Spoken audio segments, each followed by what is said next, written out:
What's going on, everyone? DreamerBoy here with another video. And again, camera's back to normal. Much happier. One, the autofocus works. Anyone who's ever owned Panasonic Lumix G7, you know the struggles with the autofocus. So for pictures, it's actually a really great camera, but for video, it definitely has its struggles. So here we are, back on the Sony a6400. Very happy. But yeah, anyways, sorry about that. Let's jump in. Silent Planet, Panic Room, lyrics on screen. From my understanding, it's metal. I don't think I've reacted to metal yet. Our last night, but I don't know if you consider that metal, but more rock in general. But yeah, let's jump in and see what it's all about. Ostracized, I'm scared by opaque blinds. Frozen metacarpals, tap the window glass. Syncopated staccatos with a broken clock, synchronized with my post-traumatic ticks.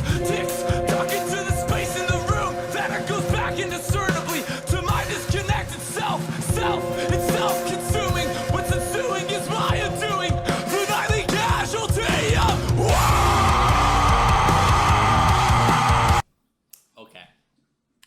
Okay, I was getting a little nervous because there was no lead up. It was just in. There was no beat behind it. I mean, there was, but there wasn't like a slow build up. It was just go, and then, whew. Are you kidding me? Right here? Casualty of war. And it sounds like this.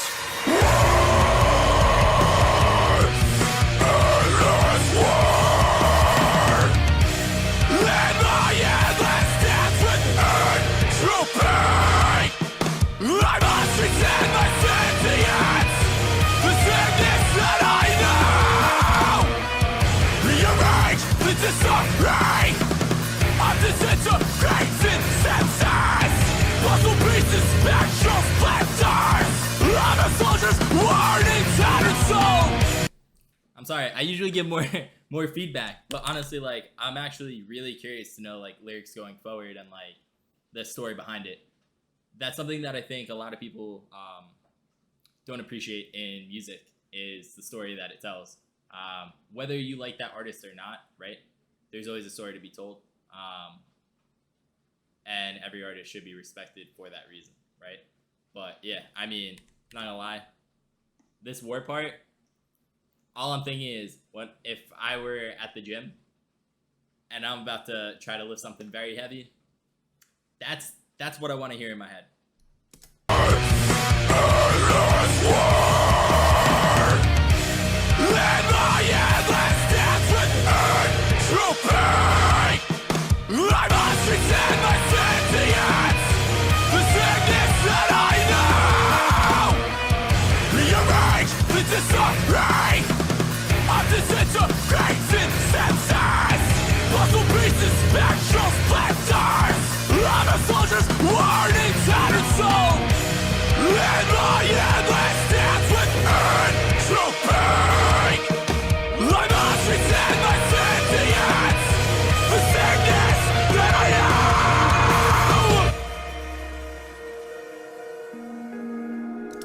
So before it jumps into the next part,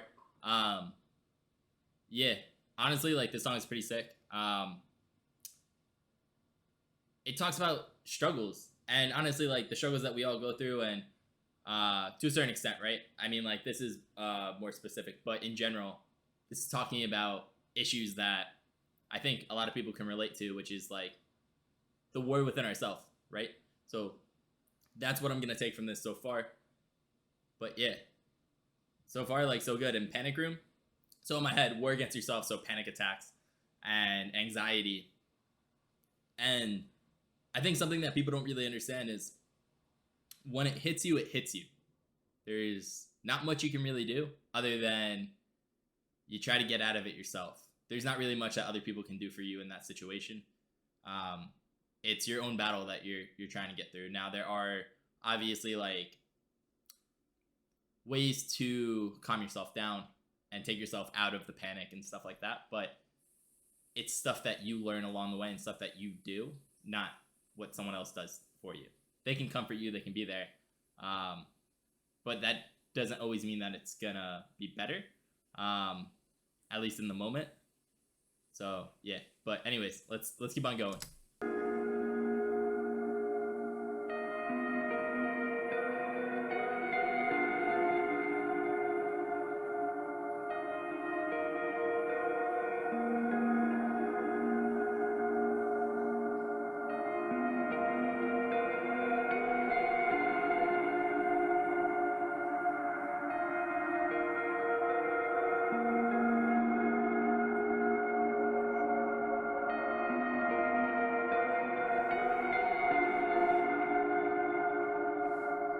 Machines of air looking down on us.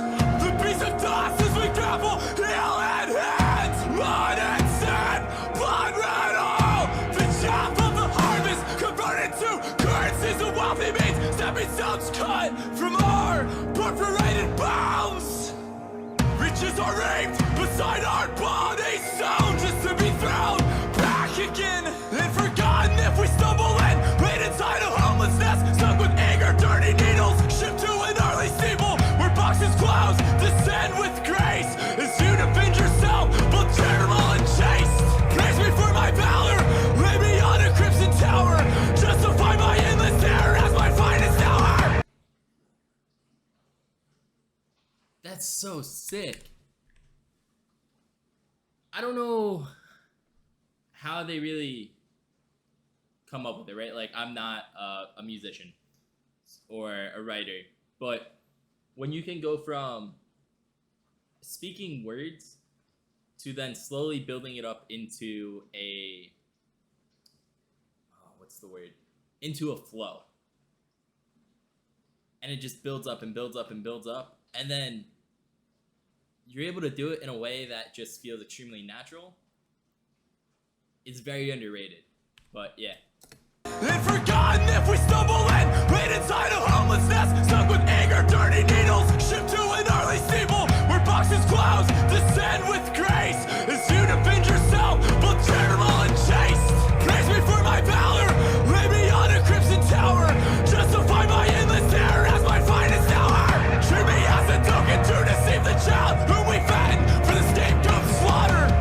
I learned to fight, I learned to kill, I learned to steal. I learned that none of this is real. None of this is real. None of this is real. None of this is real.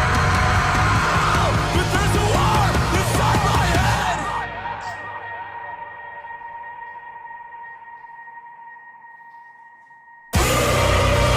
Lingered by my breathing, shouting, screaming, running.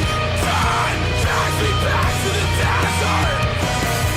A child stumbles from the wreckage, holding its salvation, touching its possession.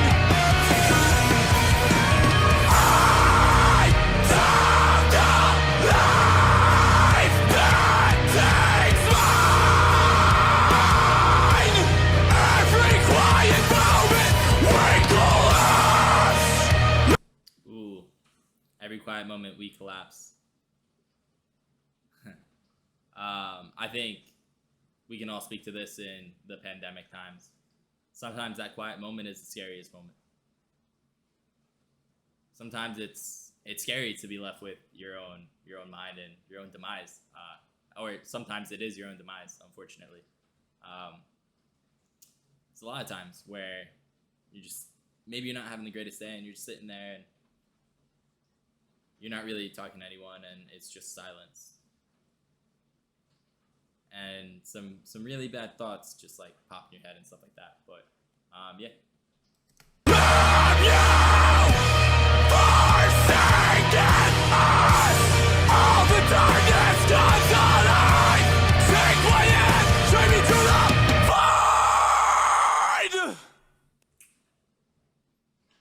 Okay, so something that was said, take me to the void. Anyone who doesn't know, I'm a big Teen Wolf fan. Go look up Void Styles. just those scenes in general. Void means that you are not there. Your body's there, but you don't feel like yourself.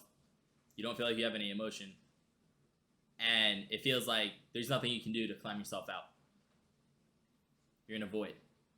Just void. So yeah. That being said, 2 thumbs up. Actually, really big fan. And as said before, been your boy, DreamerBoy. Don't stop believing, don't stop dreaming, and I will catch you in the next one. Peace.